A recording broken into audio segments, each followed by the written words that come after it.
연세대학교 신과대학이 설립 100주년을 맞았습니다. 정의를 강물처럼 실현해 민족의 빛과 소금의 역할을 감당하겠다고 선언한 뜻깊은 현장 소식 잠시 후 전합니다. 세상을 향해 따뜻한 시선을 갖게 해주는 사람이 있습니다. 오늘 테마 인터뷰에서는 연탄길에 이어 또 다른 감동으로 독자들을 찾아온 이철환 작가를 만나봅니다. 남북 보이콧 회담에 대한 긍정적인 평가들이 나오면서 민간교류 협력에 대한 기대가 커지고 있습니다. 오늘 이슈를 보는 창에서는 한국기독교통일연구소 소장 박영환 교수와 함께 통일을 대비하는 한국교회의 역할은 무엇인지 들어봅니다. 안녕하십니까, 양인순 목사입니다. 9월이 시작됐습니다. 계절이 바뀌는 것만큼 남북관계도 큰 전기를 마련해가는 과정 중에 있는 요즘입니다. 이제는 남북 협상에 대한 평가보다는 향후의 이행 과제로 무게중심이 옮겨졌습니다. 이웃나라 일본은 안보 법안 문제로 연일 대규모 시위가 열리고 있는데요.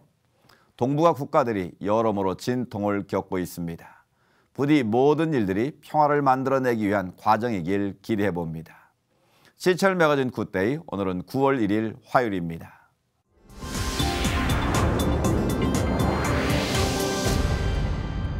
첫 순서로 교계 뉴스부터 정리해드립니다. 연세대학교 신과대학이 100주년을 맞았습니다.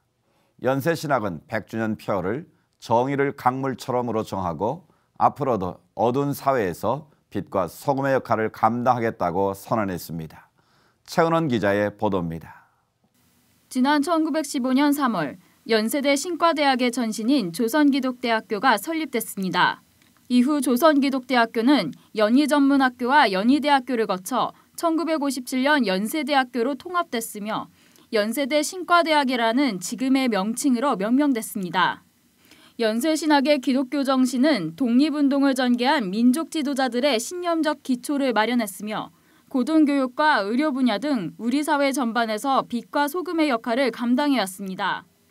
지난달 31일 열린 연세신학 100주년 기념식에는 신학대 교수와 재학생을 비롯해 동문들이 참석해 연세신학의 새로운 비전을 나눴습니다. 이날 발표된 선언문에서 연세신학은 진리와 자유의 정신을 받아들여 항상 끊임없이 개혁하는 신학이 되겠다고 다짐했습니다. 설교는 연세대 신과대학 출신인 한국기독교총연합회 이영훈 대표회장이 순서를 맡았습니다. 이 대표회장은 민족의 아픈 역사와 함께해온 연세신학이 앞으로도 우리 사회의 정의를 강물처럼 흐르게 하는 노력을 멈추지 말아달라고 당부했습니다. 진정한 섬김과 낮아짐과 희생과 나눔의 삶을 감당할 수 있게 하여 주옵소서. 이것이 참된 정의의 실천이라고 생각합니다. 연세신학 100주년 행사는 기념식을 시작으로 선언문 낭독과 기념예배, 출판 기념회, 위로의 순으로 11시간 30분에 걸쳐 진행됐습니다. 지난 한 세기 동안 연세대학교의 심장 역할을 하며 연세 정신을 이끌어온 연세신학. 더욱 강한 울림으로 한국교회의 정신을 이끄는 심장이 되길 소망해봅니다. C채널 뉴스 최은원입니다. 우리나라 최초의 장로교회인 세문안교회가 창립 128주년을 앞두고 6번째 새 예배당을 건축합니다. 지난 주일 오후 기공 감사예배를 드린 세문안교회는 오는 2017년 12월 새 성전을 완공할 계획입니다. 정희민 기자입니다. 1887년 언더우드 선교사가 세운 국내 첫 장로교회인 세문안교회가 서울 종로구 세문안로 신축 공사 현장에서 새 성전 기공 감사 예배를 드렸습니다. 세문안교회 이수영 담임 목사는 교회에 새 건물을 짓는 것이 아니라 예수 그리스도를 믿는 이들이 예배하는 공간을 마련하는 과정이라고 새 성전 기공의 의미를 설명했습니다. 예수 믿는 사람이나 안 믿는 사람이나 누가 봐도 예수 그리스도를 주로 고백하는 이들이 하나님의 백성들이 모여서 하나님께 예배드리는 예배당을 짓기로 결의했습니다. 이날 기공감사 예배에 설교자로 나선 예장통합 서울노회장 김창근 목사는 성전 건축의 전 과정이 하나님께만 영광이 되고 또 다음 세대를 위한 믿음의 유산이 돼야 한다고 전했습니다. 세문안교회의 새 성전 건축은 1973년 논의되기 시작했습니다. 당시 현 건축 현장이 재개발지구로 고시됨에 따라 건물의 증축이나 개축이 불가능해 장애인을 위한 엘리베이터나 경사로 설치조차 불가능한 상황이 된 겁니다. 또 당시 교인이 1,500여 명이었지만 현재 5천여 명까지 늘어나면서 예배 공간 또한 협소한 상황이었습니다. 이후 이수영 목사가 2007년 당회에서 건축위원회 구성을 결의함으로 성전 건축은 박차를 가하게 됐으며 그로부터 8년여간 준비 기간을 거쳐 올해 성전 건축을 시작하기에 이르렀습니다. 기공감사 예배에 참석한 1,000여 명의 교인들은 새 성전 건축을 통해 예수님이 선포하신 복음의 본질을 견고히 붙잡는 교회로 성장하길 기도했습니다. 새 성전은 연면적 29,352제곱미터의 지상 13층, 지하 5층 규모의 건물로 약 2년 4개월여간의 기간을 거쳐 창립 130주년을 맞는 2017년 12월경 완공될 예정입니다. C채널 뉴스 정의민입니다. 이어서 그 밖의 교계 소식 전해드리겠습니다. 광복 70년 한국교회 평화통일기도회 해단식이 지난달 31일 엠베서더 호텔에서 열렸습니다. 해단식에는 기도회 대표대회장 김삼화 목사를 비롯해 공동대표회장 이영훈 목사와 대표준비위원장 소강성 목사 등 100여 명이 참석했습니다. 지난 8월 9일 개최했던 광복 70년 한국교회 평화통일기도회에 대한 경과보고와 영상상영, 감사보고와 감사패 증정 등의 순서가 이어졌습니다. 또한 재단법인 숭실대학교 통일한국세움과 사단법인 한반도 녹색평화운동, 조선일보 대단법인 통일과 나눔에 통일사역 지원금을 전달했습니다. 김삼환 목사는 지난달 열린 평화통일기도회는 하나님께서 함께하셨다며 기도회에 참여한 교단과 기관, 성도들에게 감사한다고 전했습니다. 다음 소식입니다. 최근 전쟁과 기근, 종교적 박해를 피해서 자신의 나라를 떠나는 이민자들이 늘면서 전 세계적으로 난민 문제가 큰 이슈로 떠오르고 있습니다. 그중 슬로바키아 정부가 이민자를 받아들이되 무슬림은 안 되고 기독교인 이민자만 받아들이겠다고 밝혔습니다. 자세한 내용 현재 연결해서 소식 들어보도록 하겠습니다. 브라티슬라바 한인은혜교회 정재한 목사님 전화 연결되어 있습니다. 목사님 안녕하십니까? 안녕하십니까? 정재한 목사입니다. 네, 반갑습니다, 목사님. 유럽이 난민들로 인해 각 나라마다 고민이 깊어지고 있는 것 같은데요. 슬로바키아가 내놓은 이민자 정책, 기독교인만 받아들이겠다고 했는데요. 어떻습니까? 네, 유럽 난민들의 문제는 소유럽 국가들의 공통된 큰 고민입니다. 특히 슬로바키아는 소유럽의 관문에 위치해 있다 보니 관심의 중심에 놓여져 있습니다. 슬로바키아 정부의 입장은 단호합니다. 네. 이민자들을 받아들이되 기독교인 이민자만 받아들이겠다는 것입니다. 그 이유를 이렇게 설명합니다. 무슬림들의 이민자들이 슬로바키아 종교적 정서를 해칠 가능성이 있고 네. 무엇보다 그들은 슬로바키아보다는 서유럽으로 가기를 원한다는 것입니다. 그들은 단지 슬로바키아를 거쳐서 다른 서유럽으로 가기를 원한다는 것이죠. 네. 현재 슬로바키아에는 단 한 군데의 회교사원도 존재하지 않습니다. 아직까지 슬로바키아를 비롯한 인근의 중부 유럽의 나라들, 체코, 헝가리, 폴란드에는 무슬림들이 거의 존재하고 있지 않습니다. 네. 유럽은 지금 이슬람 때문에 심각한 몸살을 앓고 있습니다. 비근한 예로 네덜란드를 비롯한 독일은 이미 심각한 이슬람화를 경험하고 있습니다. 3D 직종 위주로 무슬림 근로자들의 이민을 받아들인 결과 급속한 이슬람화를 경험하고 있습니다. 그렇군요. 출산율이 저조한 소유럽 국가에서 무슬림들의 출산율이 얼마나 엄청나게 높아지면서 급격히 무슬림화가 이루어지고 있는 것입니다. 파리는 이미 인구의 10분의 1이 무슬림화가 되었습니다. 영국도 이슬람의 유럽 공략의 전초기지가 되어 네. 수많은 교회들이 무슬림으로 변화하고 있고 점차로 중부 유럽으로 확대가 되고 있는 실정입니다. 네, 무슬림들은 안 된다 이런 입장을 공식적으로 발표한 것에 대해서 어떤 반발은 없습니까? 슬로바키아 국민들의 반응은 오히려 긍정적입니다. 슬로바키아인들의 종교는 캐톨릭입니다. 또 캐톨릭 중에서도 보수적인 입장을 지니고 있죠. 네. 하지만 중요한 사실 한 가지는 슬로바키아인들은 무슬림에 대해서 무지하다는 것입니다. 무슬림화가 어떤 영향력을 가지고 올 것인지에 대한 이해도가 낮은 것입니다. 네. 이런 내용의 기사가 발표되었다는 사실을 정확히 아는 슬로바키아인들은 거의 없습니다. 유럽연합 위원들의 불만을 계속 나타내고 있습니다. 네. 남미들의 정착을 위한 평화적이고도 적극적인 협력을 계속적으로 요구하고 있지만 슬로바키아 정부는 오히려 단호한 입장을 굽히지 않고 있습니다. 그렇군요. 슬로바키아에 거주하는 한국인들은 어느 정도 되는지도 궁금한데요. 이민자들 문제가 한인 사회도 영향을 주는 건 아닌지도 궁금합니다. 슬로바키아 한인 사회는 2004년부터 시작되었습니다. 네. 기아자동차와 삼성전자 등의 한인 기업들의 진출을 시작되면서 자연스럽게 한인 사회가 시작되었습니다. 규모는 인근 중부 유럽 국가들 중에서는 가장 큰 규모입니다. 그렇군요. 슬로바키아에 거주하는 한인들만 1,500명 정도입니다. 네. 50여 개의 크고 작은 한국 기업들이 진출했습니다. 한인 식당도 있고 큰 한인 슈퍼도 있습니다. 네. 슬로바키아에서 차지하는 이 위치는 매우 높고 아주 큰 영향력을 나타내고 있습니다. 한인 기업들의 위상이 그대로 한인들에게도 내려오고 있습니다. 네. 슬로바키아인들이 한국인들을 존경하고 그들의 근면한 모습에 큰 감동을 받고 있습니다.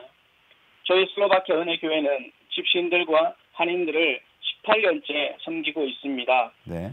슬로바키아 세워진 최초의 한인 교회이기도 하죠. 이곳의 집시 영혼들을 위해서 기도를 부탁드립니다. 소외되고 가난한 집시 영혼들을 위해서 한인교회가 선교적 사명을 감당하도록 기도 부탁드립니다. 네. 아울러 한인교회 성도들이 영적인 강건함으로 무장하여 슬로바키아와 집시 그리고 난민들을 위한 사역에 쓰임받도록 기도 부탁드립니다. 네, 슬로바키아에서 귀한 사역을 감당하고 계신데요. 말씀하신 대로 한인교회가 슬로바키아 사회 내에서 크게 쓰임받기를 저희도 기도하겠습니다. 목사님 오늘 소식 감사합니다. 네, 감사합니다.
책만큼 좋은 인생의 스승이 있을까요? 사람들에게 지식이나 각종 정보를 제공하는 역할도 하지만 그보다도 감동과 위로의 힘을 더해줄 때도 참 많은 게 책인데요. 수많은 국민들에게 한없이 착하고 따뜻한 마음을 갖게 하는 작가가 있습니다. 연탄길의 작가 이철환 씨인데요. 테마 인터뷰 그레이스에서 오늘 만나봅니다.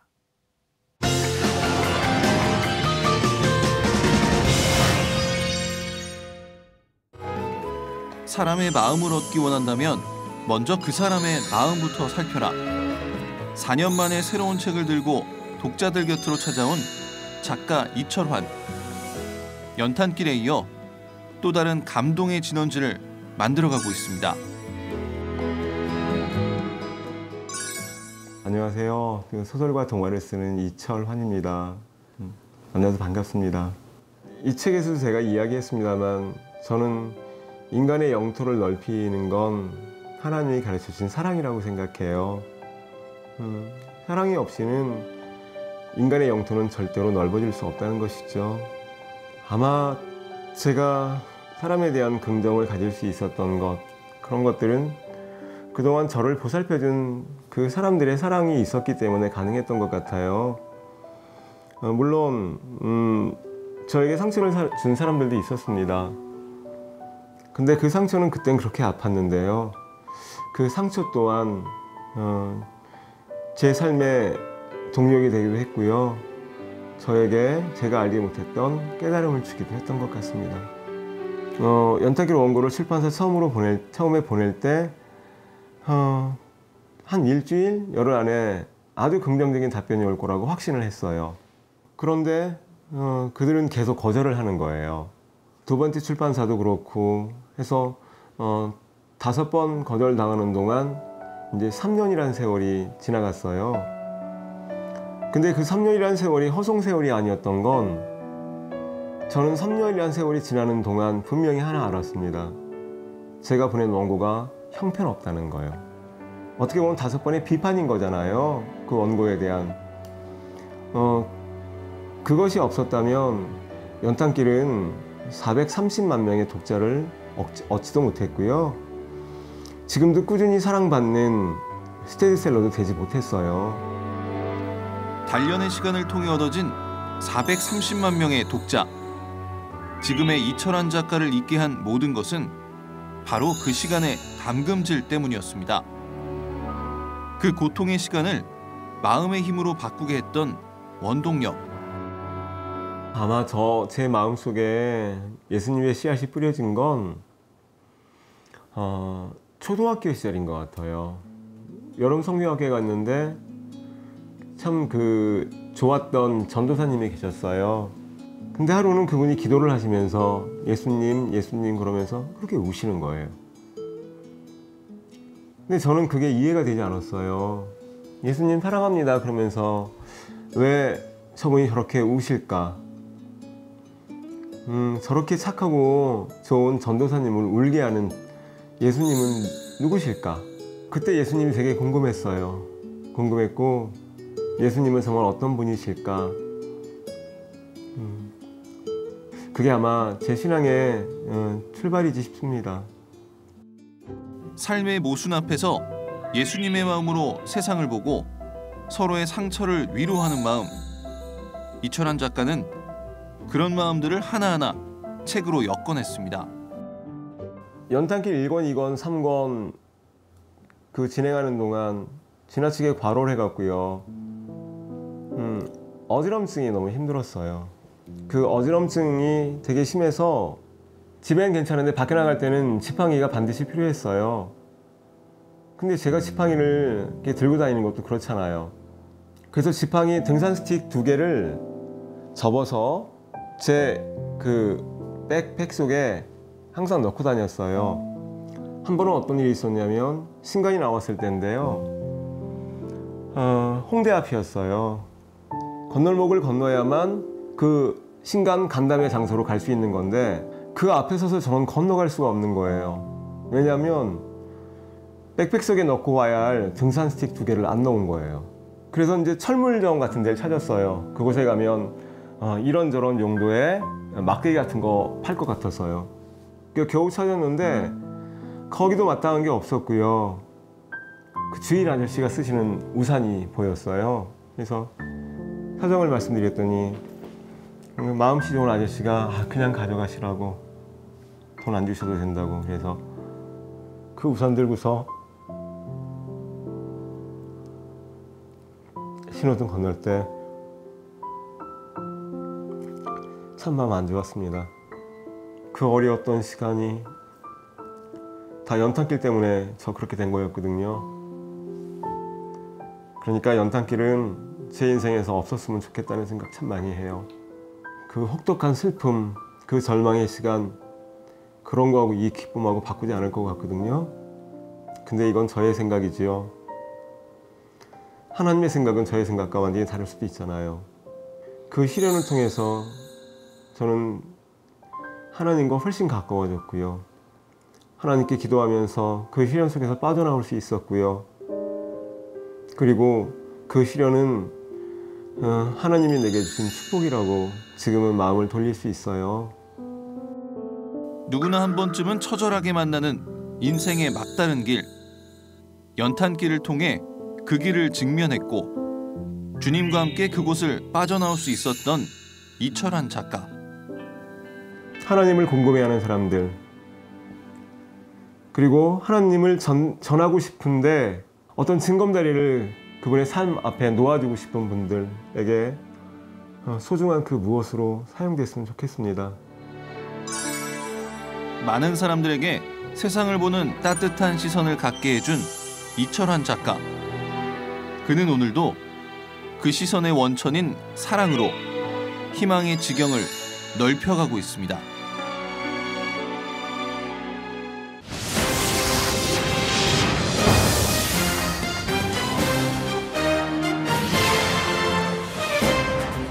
남북한이 고위급 접촉을 통해 군사적 긴장 해소와 민간 교류 활성화에 합의함으로써 한국교회의 대북 교류와 협력도 다시 활기를 띨 것으로 예상됩니다.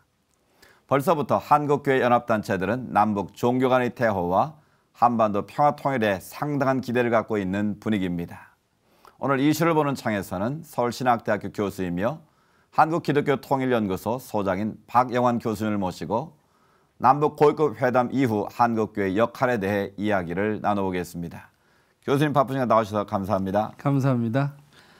남북 고위급 회담 평가는 이미 많은 보도가 있었는데요. 예. 이제부터 중요한 것은 합의서에 대한 실천 아니겠습니까? 예. 6개 항의 합의문을 보면 종교와 민간단체의 교류를 확대하겠다 밝히지 않았습니까? 예. 벌써부터 민간 차원의 교류와 협력이 활발할 것이라는 전망이 나오는데 어떻게 예. 보십니까? 예. 어찌됐든 긴장관계가 해결이 돼서 남북관계가 새롭게 변할 수 있는 그런 기회가 왔다는 것은 긍정적입니다. 네. 그러나 남북관계가 항상 걸려있는 것은 이런 밝은 전망을 하더라도 네. 남북관계의 정치적인 것이 항상 잣대로 등장함으로써 어려움이 있었기 때문에 네. 이런 일은 앞으로 없으면 좋겠다고 생각됩니다만 활발하게 진행되지만 결과적으로는 용두사미꼴로 되는 경우가 상당히 많았고 그럼에도 불구하고 생각해 볼 수 있는 것은 이렇게 활발하게 진행이 되면 대북 지원에 대해서는 우리가 또 새로운 생각을 할 수 있고 또 새로운 동역자가 등장할 수도 있고 또 새로운 아이디어가 나타나서 대북 지원을 새롭게 활발히 움직일 수 있는 그런 동력원들이 나타날 수 있기 때문에 상당히 저는 고무적으로 전망하고 있는 편입니다. 그럼에도 불구하고 조심스러운 것은 그렇게 활발한 전망이 서로 연합하고 화합하는 쪽에서 끌고 가야지 이것이 서로 간의 대립과 갈등이 되어서는 안 되지 않는가 그런 주의점도 생각해 봅니다. 그러면 한국교회가 북한 동포들을 돕기 위해서 가장 절실한 것이 조건 없는 그런 지원이라고 보십니까? 예, 조건 없는 지원은 한국교회가 할 수 있는 유일한 길인데 그 정치적인 것이나 다른 기관에서는 조건들을 제시하는 경우가 있지만 한국교회가 조건을 걸 수 있는 부분이 있다면 다양한 지원을 함과 동시에 복음을 전할 수 있는 기회를 우리가 만들어내야 되지 않겠느냐. 제가 북측의 사람들하고 만났을 때에도 그 얘기를 하더라고요. 교회는 수십 개도 질 수 있습니다. 원하신다면 그 김일성 사상하는 그런 것을 개조하면 2,000개도 짓고 3,000개도 우리는 하루 만에 다 질 수 있습니다. 교회가 짓는 게 문제가 아니라 우리에게 먹을 것을 주십시오. 그러면 교회는 우리가 짓겠습니다. 그런 얘기를 들어보면서 교회 짓는 문제보다 북한의 이들을 어떻게 지원할 수 있을까 하는 것이 한국교회가 교단별로 돼 있고 그다음에 한기총이나 한교연도 있고 그다음 개교회가 이걸 또 지원할 수 있는 역할 부분들도 있고 또 개인 사업체들이 기독교 사업체들이 또 이것을 할 수 있는 역할 부분도 있기 때문에 다양한 영역에서 총체적으로 이런 일들이 일어날 수 있다고 내다봅니다. 네. 앞으로 한국교회 역할이 더 중요할 것 같은데요. 한국교회가 국제사회와 손을 잡고 북한을 대화와 또 개방의 자리로 나오게 해야 된다고 보는데요. 이것이 어떻게 가능하다고 보십니까? 이제 대화와 이제 개방으로 나온다는 얘기를 이제 들으면 노무현 대통령이 평양에 갔을 때 개성공업지구를 어떻게 설명할 거냐. 그래서 남쪽 보도진들이 북한을 개혁과 개방의 자리로 만드는 것이 개성공업지구다. 그 얘기를 했더니 김정일이가 노발대발하면서 누가 누구를 개혁과 개방으로 나오느냐. 이렇게 얘기하면서 민족이 하나가 되는 장소가 아니냐. 그런 접근을 본다면 남측에서도 북한을 상대하는 것이 아니라 북한과 협력하는 그런 입장에서 이것을 끌고 나가면 되지 않겠는가. 개혁과 개방이 아니라 함께하는 운동을 하자. 메르켈 총리가 박근혜 대통령한테 그랬어요. 통일이라는 상대가 있는 거다. 상대와 함께 무엇을 만들 거냐. 근데 남북한에서의 긴장이나 정치적인 문제 때문에 국제 정세로서 국제적인 연대는 절대적으로 필요합니다. 지금 네. 남쪽 교회가 직접 지원 못하니까 호주나 뉴질랜드, 미국을 통해서 간접 지원하고 있기 때문에 국제적인 연대는 필수적이라고 내다볼 수가 있습니다. 그렇군요. 북한을 대화 협력의 장으로 나오기 위해서는 한국교회 연합이 무엇보다 중요하다는 그런 인식이 계속 나오고 있는데요. 네. 뭐 각자가 북한을 상대하다 보면 많은 한계가 있지 않겠습니까? 예. 평양에 갔을 때도 제가 한 10년 정도 이제 다녀본 경험으로 봐서는 평양에 가서도 북한을 지원하는 남쪽 단체들끼리 북한 사람들 앞에서 갈등을 보이고 서로를 비난하는 모습을 지켜봤어요. 네. 이렇게 되면 북한은 한국교회가 북쪽을 지원하는 걸 전략적으로 활용할 수 있기 때문에 이번에도 미래 목회 포럼에도 그 얘기를 했습니다만 컨트롤 타워가 우리에게 필요하다. 네. 그래서 이제 한기총이나 한교연에서도 컨트롤 타워를 만들고 개교회 중심의 컨트롤 타워도 만들고 중앙 전체로 컨트롤 타워를 만들어서 이것이 특정한 사학적 영향에 따라서 움직이면 좋을 것 같고 큰 컨트롤 타워라고 한다는 것은 큰 일을 할 수 있잖아요. 예를 네. 들면 조영규 목사님 같은 분이 어린이 심장병원을 만든다. 이건 개교회가 못하는 겁니다. 그렇죠. 큰 일들은 컨트롤 타워에 만들고 네. 세부적으로 들어가는 일은 개교회나 기독교 기업인까지 연합하는 그런 운동을 한다면 가능하지 않겠느냐 이렇게 네. 내다봅니다. 한국교회는 최근 그 평화통일기도회를 서울시청 광장에서 열었고 또 전국 교회에서 또 열었고 통일기도회 열기를 계속 지금 이어가고 있는 분위기인데요. 이 같은 기도회가 독일의 경우와 같이 한반도 평화통일에 결정적 계기가 될 수 있다고 보십니까? 저는 하나님께서 통일의 역사를 만들어 가시는 면에서는 결정적 계기라고 볼 수는 있습니다. 네. 그러니까 기도를 통해서 이런 유가 일어난다고 말씀하셨는데 문제는 우리가 독일이 얘기했던 독일 교회의 평화통일 기도와 한국의 평화통일 기도는 다르다는 것을 우리가 좀 인식해야 되는데 네. 첫째는 뭐냐 하면 독일의 통일평화 기도회는 동독 지역에서 발생했지 서독 지역에서 발생하지 않았어요. 그들은 통일 기도를 하게 된 배경에는 그들의 자유와 언론에 대한 자유로운 토론 때문에 라이프치히 교회를 활용한 거지 네. 신앙적인 차원에서 활용한 건 아니에요. 그 네. 사례가 뭐냐 하면 라이프치히 교회가 통일 기도회를 했다고 하지만 통일된 이후에 그 기도 모임은 사라져 버렸습니다. 네. 그런 면에서 우리는 좀 다르게 생각해야 되고 또 하나는 동독의 독일 지역에서의 통일에 대한 기도회는 그 사람들의 갈망에서 이루어지지만 한국 안에서의 통일의 기도회는 사실상 우리 성도들이나 이렇게 얘기해 보면 저는 이제 북한 선교 쪽에 관심을 갖고 있는 사람으로서 좀 이걸 좀 잘했으면 좋겠다고 하지만 참여하는 네. 사람들은 유감스럽지만은 그 통일에 대한 염원이 상당히 적어요. 그래서 평화통일에 참석하는 사람들이 통일에 대한 의식을 일깨워 줘야 될 것이고 네. 그리고 이것이 어떤 대중적인 볼거리로 전략해서는 안 되고 그들을 통해서 정말로 통일이 우리에게 절실히 요청하다는 것을 깨워줘야 될 필요가 있고 네. 그래서 홍보나 관심을 불러일으키는 평화통일 기도운동이 되어야 독일의 평화통일 기도운동을 뛰어넘는 네. 아주 결정적 운동이 되지 않나 이렇게 내다봅니다. 네. 예. 한반도 평화통일에서는 단계적인 계획과 전략이 중요하다고 보는데요. 기도운동을 시작으로 북한 동포들을 돕고 또 나아가 북한교회와 교류, 협력 그리고 북한교회 재건 등 이런 많은 전략들이 필요해 보이는데요. 그래서 통일 이후에 혼란을 좀 줄일 수 있지 않겠습니까? 예. 지금 우리가 1995년부터 대북 지원 사업을 하면서 2000년 이후에 벌어지는 그 여러 가지 북한의 침략 도발 사건들을 보면서 보수와 진보 진영이 북한을 결국 도와야 될 거냐 돕지 말아야 될 거냐 하는 그런 갈등의 구조가 심각하게 이루어졌는데 거기에 중요한 것이 뭐냐 하면은 통일에 대한 신학적 기독교적인 신앙의 정체성이 정립되는 것이 가장 큰 중요한 문제라고 생각하고 네. 이것을 연구하고 이것을 종합적으로 분석할 수 있는 그런 일들을 우리가 해야 되는데 그 일을 하기 이전에 그런 역량을 만들어내는 것은 기도운동입니다. 네. 기도운동을 통해서 대북 지원 문제, 세터민의 지원과 협력 방안에 대한 문제, 이거를 남측 성도들과 함께 한반도 통일의 문제를 다루되 저는 북한 선교 입장에서 이 문제를 다뤄야 된다. 왜냐하면 저는 통일보다도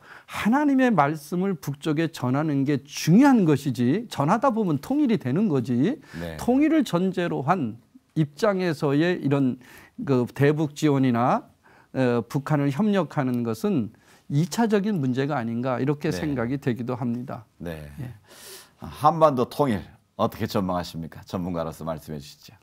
한반도 통일은 하나님의 손에 달려 있어요. 왜냐하면 언제 이게 될지 모릅니다. 독일 통일도 아나운서가 방송 한번 잘못해가지고 터진 사건의 현장이 있었기 때문에 통일을 전망한다는 것은 상당히 어렵습니다. 그러나 남과 북이 꼭 들어야 될 것은 남쪽은 북한을 흡수 통일하려고 생각하지 말고 북한은 남쪽을 적화 통일하려고 생각하지 말고 서로 상대를 존중해주고 배려해주고 관심과 서로 협력하는 관계를 갖고 있다면 통일이 빨리 오지. 우리가 통일을 해야겠다. 주도적으로.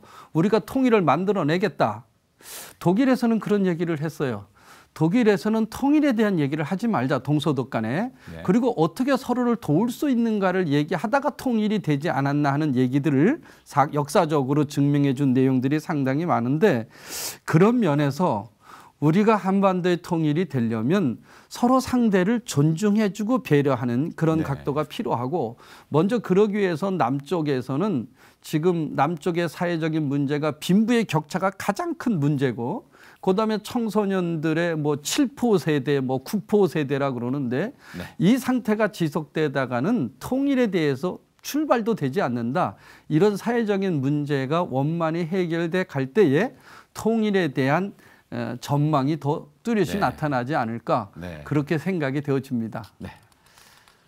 막힌 담을 헐고 남과 북이 하나 되어 만나는 날, 그날이 더욱더 잘 준비될 수 있도록 한국교회가 화해와 일치로 모든 일을 함께 잘 준비했으면 좋겠습니다. 교수님, 오늘 말씀 감사합니다. 감사합니다.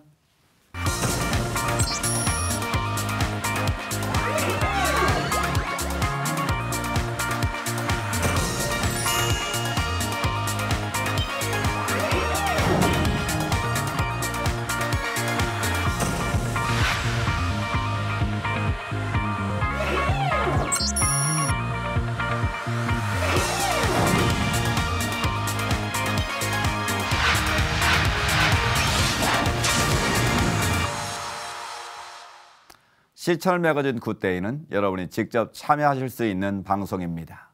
아래 전화번호와 이메일로 언제든지 연락 주시기 바라고요. 인터넷으로도 다시 보실 수 있습니다. 꼭 한번 확인해 보시기 바랍니다.